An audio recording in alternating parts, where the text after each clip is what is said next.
Hey guys, it's Sasha. US inflation data just came out, and this might just be the most important inflation read in years, because the Federal Reserve has been increasing rates all the way through last year and this year, and the reason that those rates have been going up is to stop inflation. Last year, inflation peaked in June at 9.1%, while the rates were at just 1%. And in the data that just came in, inflation is now at 6%, which is 0.4% lower than last month. And the rates are currently set at a range of 4.5 to 4.75%. And the common economic thesis is that rates have to increase to roughly match inflation in order to exert a strong downward pressure on that inflation. The reason the Fed increases rates is because the higher the rate goes up, the less people want to go out and spend, and the more people want to save. The opposite happens when the rates go down. So as the rates go up, the Federal Reserve pays a higher rate of return on money deposited with it. And this means that savings accounts, bonds, and everything else start suddenly paying more interest. And the more interest that you can get by saving your money, by keeping hold of it, the less you want to go out and spend it. When interest rates are at near 0%, you don't get anything for holding onto your money, so everyone just goes out and spends it. And now the gap between the interest rates and the level of inflation has shrunk all the way down to just 1.25%. But at the same time as they are increasing rates, the Fed has, for the first time in history, deployed an aggressive quantitative tightening program. This is just a fancy name for the Fed reducing their balance sheet. It is the opposite of quantitative easing, which is when the government prints money to stimulate the economy, like what happened during COVID. So the Fed has been increasing rates, and at the same time they've been reducing their balance sheet, and at the same time as all that, we have seen an economic slowdown, technically not a recession, but a slowdown nonetheless. It doesn't matter whether it is technically or not. And the stock market has fallen since the start of 2022. And at the same time as all of that, employment remains at historically high levels, which is extremely unusual in these circumstances. And wages of those people who are employed have not been increasing anywhere near as much as the level of inflation. And this unique set of circumstances has meant that the inflation we've been seeing has been dropping a lot more quickly and sharply than many expected. Because in recent months, many analysts were expecting the Fed to keep increasing rates all the way through this year. It's going to be really bad, we're in for the worst year ever, blah blah blah, you know, those kind of thumbnails on YouTube. But here we are, and inflation just keeps falling, and this month we are seeing some very encouraging signs within the inflation data. Food inflation started to drop significantly for the first time. Last month food inflation was at 10.1% and it's now dropped to 9.5%. Food at home, an even more important metric in my opinion, was 11.3% and is now down to 10.2%. A significant jump down. Now, don't get me wrong, these are still very high numbers. This means that food is still going up 9.5% compared to the same time last year. But the rate at which it's going up is falling, and ultimately is going in the right direction, and that's what matters. Even more interestingly, shelter data came in very soft. Shelter is a measure of how much it costs people to rent or to pay their mortgage. Last month this measure was at 7.9%, and this month it only increased to 8.1%. Now, I personally was expecting a significantly higher increase because shelter is a lagging indicator. While you live somewhere and you pay your mortgage or pay your rent, you don't care if the price of mortgages, the price of houses, and the value of rents is going up around you, because you just keep paying the same amount every month. You could live in the same place for 3 years, for 5 years on a fixed deal, and your monthly payments wouldn't change. But every year while that happens, the price of property around you is increasing, and so are the rent costs. Now, CPI is designed to measure actual costs that people are paying to live every month. So just because house prices go up doesn't mean that everyone is suddenly paying more in rent or paying a higher mortgage. You have to wait for people to move for that to happen.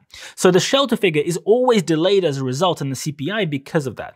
And while rents were going up by 12 to 15% for a 2-year period and house prices were exploding, shelter inflation was sitting at very low single digits. But recently rent increases have been falling, and because of the economic situation, US home sales have also fallen. And remember, if people are not buying new homes, their mortgages are not going up. So shelter only went up 8.1% in the CPI report as a result. Energy has posted a negative month-on-month figure in February and is now at 5.2% overall. So a lot lower than it was a few months back, but it's still not quite negative. The good news is that this number will start being negative at some point. The reason that this is good is because if a component of the CPI is negative, it pulls the average number down a lot more. You can see that gasoline is now at -2% year on year and fuel oil is at plus 9.2%. But if you look at the chart of oil prices in the US, you can see that the oil price today is at around $80 and a year ago it was at $96. So that's about 17% cheaper. And you can see that the oil price went way higher in April and in May and in June. So when we see the same inflation data next month, the month after, for the next 3 to 4 months, the price of oil will be significantly cheaper in those months than it was a year ago. And hopefully that means that the prices at the pumps will begin falling as well. Although you might have noticed that every single oil company has been posting absurd record profits because they've been abusing the situation, making an absolute killing in cahoots with the government who's not doing anything about it, while pretending that the only reason that it costs an arm and a leg to fuel your car is because of Russia's invasion of Ukraine. Anyway, the situation is even more interesting with electricity. Renewable electricity generation has been exploding recently, which is good for long-term price stability, and the price of gas in the US has plummeted. You can see that at the moment it is almost half what it was a year ago. Because a year ago Russia invaded Ukraine and Russia was supplying a giant amount of gas to Europe at the time. But now price has stabilized and it is now way lower than a year ago. And you can see that the huge prices on gas continued all the way through to November, which means that if prices continue to sit roughly where they are this year, they will be much, much, much cheaper when you compare them to the same point last year.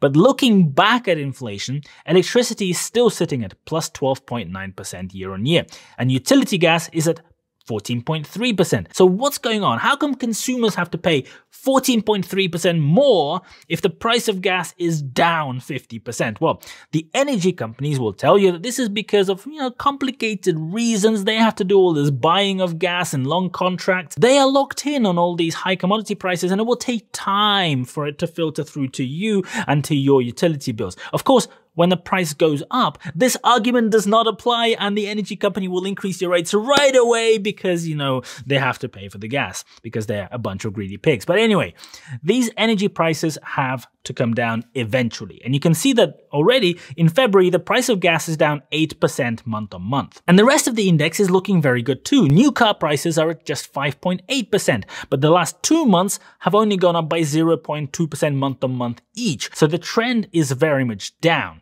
And you probably heard in the news that in the last 2 months, new car prices have collapsed all around, which is going to help this metric come down even more. Used cars are now minus 13.6%. And all the rest is sitting at 2 to 3% except transportation services, but transportation is linked to the price of energy. So as energy falls, transportation should in theory follow.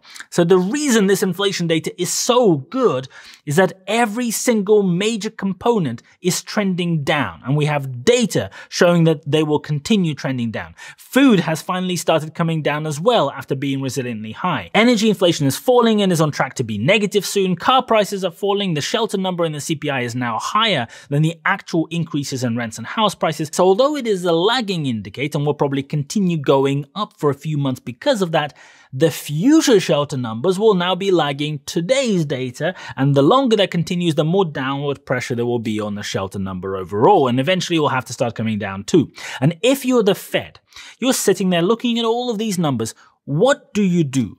The increases in rates are already causing pain. They're breaking things. People are struggling to pay their bills. 3 banks collapsed in the last week. And the entire reason for this collapse was high interest rates. Because the bonds and mortgage-backed securities that those banks bought a few years ago when rates were very low are now not worth as much because rates have since increased. Now, a few days ago, everyone was certain that the Fed would absolutely continue increasing rates, and the consensus was on a 50 basis point hike next week. After the banks collapsed, that consensus dropped to a 25 basis point increase. But inflation is on the way down. You can see it in the data. We can see from the data that all key components of inflation will continue falling in the next few months unless something weird happens. It might be a bit awkward because Jerome Powell, the chairman of the Fed, has been busy giving speeches where he kept saying that they will not hesitate to increase rates because they are so prudent.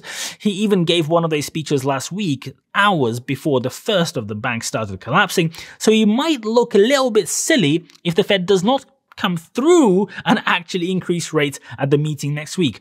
But maybe looking silly is the least of the evils here. It's looking very likely to me that there is now a decent chance that the rates will not go up. I personally think that's probably the right call at the moment. The next Federal Reserve Monetary Policy Committee meeting after this one is on the 2nd and 3rd of May. And the reason that's important is because there will only be one more inflation update before that next meeting. In the middle of April, we will get data for March. So if the Fed decides to not increase rates, there is only one more month of inflation data before they have the option to change that approach.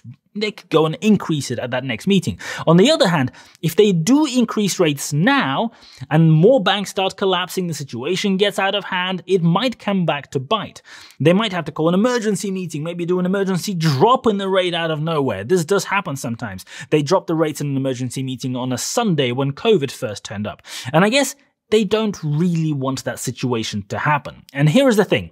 The US government has come out and gave people reassurances that they will do anything to make sure that customer deposits are safe, to prop up the system. This may have other long-term implications, but in the short term, it has provided the confidence that the stock market really needed. Inflation is now on the way down, and if the Fed does hold the rates flat for the first time since the start of last year, this may be the start of a very interesting period for investors. 3 months ago, everyone on social media, right here on YouTube, was telling you that the world is about to collapse. You should sell all of your stocks because it's definitely going to get a lot worse. Remember it? It wasn't that long ago. I shared my view on this degenerate panic selling at the time, and I got a massive load of hate for doing this. But here we are just 3 to 4 months later, and look at how it's all shaping up. We are by no means out of the woods yet. It could yet get worse. You can never tell. If we are going to enter recovery, it will take a few months to really get going. But the data that I was talking about 4 months ago, talking about today, is looking a lot better today when you're looking at the outlook for the next 6 months. Interesting, right?